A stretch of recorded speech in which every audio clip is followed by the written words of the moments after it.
Beloved listeners, this is the day that the Lord has made. We will rejoice and be glad in it. This is your friend and brother, Emeritus Professor Stephen Adei. We continue our series on sustainable wealth creation, including building future millionaires. And I hope you have decided to join my Millionaires Club. We have been talking several times about how to find the money to save and invest. I want to transit to the other side. Where do you invest your money as an ordinary bloke? In other words, where does money grow? Even though much of our discussion in the coming weeks will be about where you can invest and have relative assurance of a good return, because there's never a risk-free investment. But I would like to start with in a very unusual way. In other words, I will talk about where money does not grow. So my topic today is where money does not grow. Because oftentimes people think that they are investing, but they are either not growing their money or they are letting their money work for others. And at worst, inflation, not the biblical moth, will be chopping it or eating it. And therefore, I want to eliminate those areas so that we may know that there are important and relatively reliable vehicles to grow rich. As Ghanaians, let me start where we used to do in my village, putting your money under the bed or just holding your money in cedis. Let me tell you, you scarcely grow rich by just holding cedis.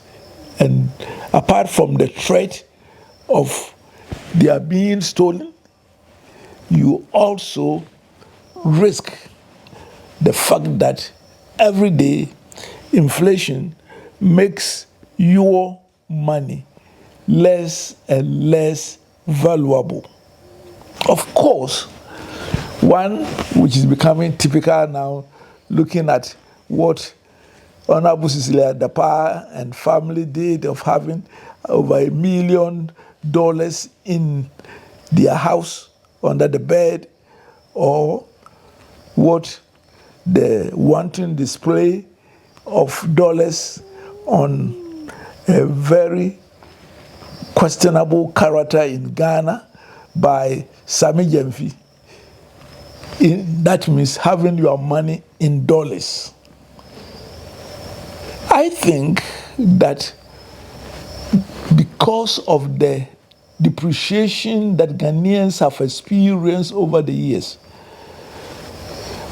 investing in foreign exchange carries a better value and is a source of investment. However, as we have seen, the dollar touched 17 cedis to a dollar briefly and has tumbled to less than 13. It goes either way. Ghanaians have gotten used to the fact that in most all probability, the cedi will depreciate and the dollar appreciate. But I have some interesting news for you. I've been investing in Data Bank EPAC, which is the only pure equity market as they invest in the stock market in companies, not the treasury bills and the rest. Over much of its existence from 1995 or so until the haircut, the return on EPAC mutual fund beat that of the depreciation of the dollar. In other words, if you had put your money in the dollars and someone had invested cedis in the mutual funds, the dollar one did not beat the CD one. In fact, the mutual fund EPAC beat the dollar hands down. But for us, what I want to say is holding CDs is not an investment. You may see your box full of CDs, but then you are not investing, and its value depreciates with time. It doesn't need to be laboring also when you spend your money on perishable goods, be it food or whatever. You are not storing value. Of course, if you eat well and not overfeed yourself, you become healthy, and hopefully you can work to earn more. Many Ghanaian workers are impoverished because they spend what they have not earned. Sandaho. That is not an investment. And often buying clothes, even some capital goods, long gestation ones like fridges, freezers, may be in some sense an investment if you use it properly to preserve food for the rainy season or when things are hard. But the most important medium where people have a lot of money and the banks love it is keeping your money in current account. You are not investing. You are actually giving your money to work for the bank, ostensibly to protect you from being taken by robbers when they invade your house. So that is worth it. But having much money in current account is not an investment. I will sometimes accumulate money in my current account because over a short period I want to do something that is significant and I need to build up for a week or a month. But on a long term, your current account is not an investment. First, the bank pays you no interest. So many of them have the audacity of charging you for keeping your money and trading with it for free. And of course, like the cash, it suffers depreciation during the time of inflation. And of course, inflation is with us for a long time. Therefore, never consider your money in current account as an investment. Your money only works for the bank. Even savings account. How much do they pay on savings account? 2% per annum, 3%? I'm yet to see even 5% when inflation is 20% plus. In fact, the banks reward their managers and their staff for what they call CASA, current account and savings account.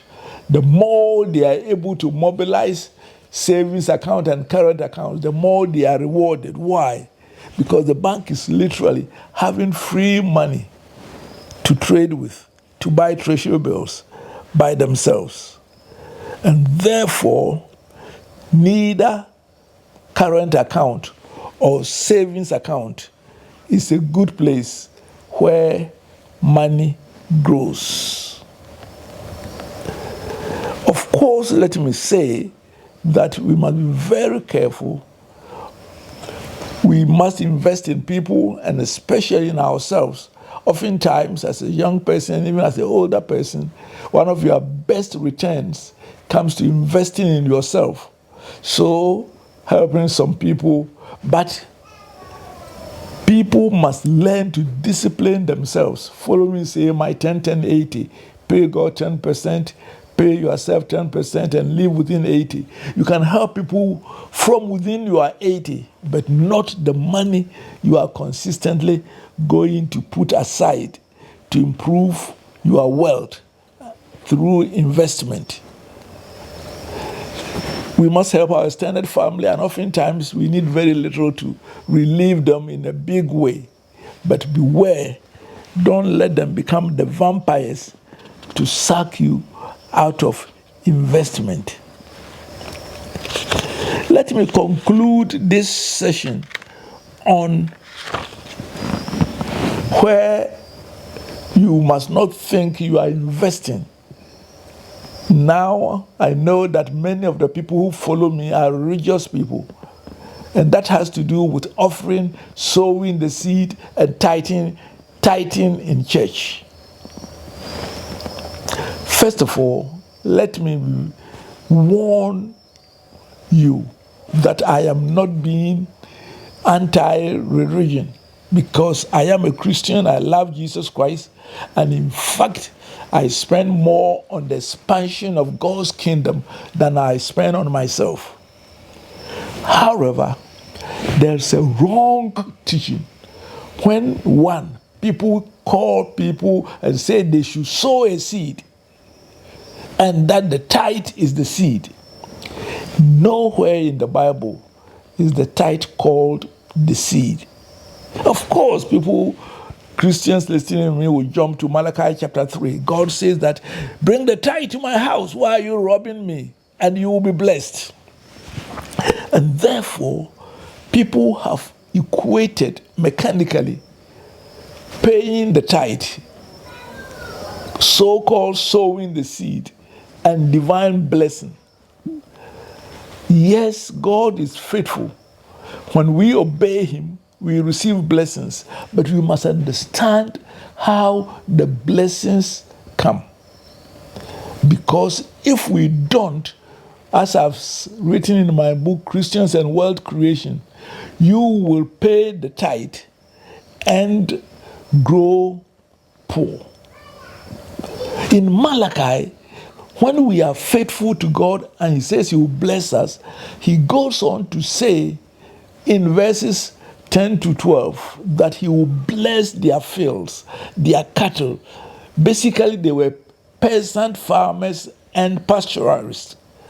God is saying when you are faithful in giving to his work, he will bless the work of your hands.